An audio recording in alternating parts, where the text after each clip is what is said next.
What do you do if you're giving a presentation over the telephone? This is common for salespeople, marketers everywhere, and business leaders. You have an opportunity to talk to a prospect who's perhaps written into you. Here are a few tips that will serve you well. For starters, listen more than you talk. Sometimes we're so proud of our accomplishments, our unique selling proposition, that there's a danger of talking over someone, trying to educate them on everything we do. The number one thing you can really do for these sorts of presentations, listen.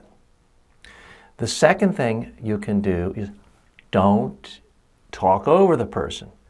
They ask you a question, you start to answer, you've said a couple of sentences, and they want to interrupt right away. Don't try to finish your sentence and talk over them. Stop.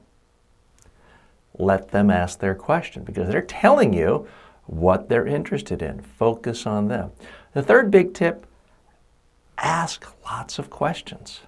That's the way to get the most out of your presentations over the phone, especially new business pitches.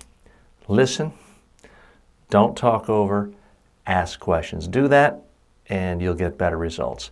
I'm TJ Walker. I teach people to speak more effectively in person, in front of 10,000 people, or just talking to one person over the phone. If you want tips on how to be a better presenter, go to my website, mediatrainingworldwide.com, and I'll send you at no charge a couple of my books. You can also get information about upcoming workshops, seminars, in person, and live online trainings as well.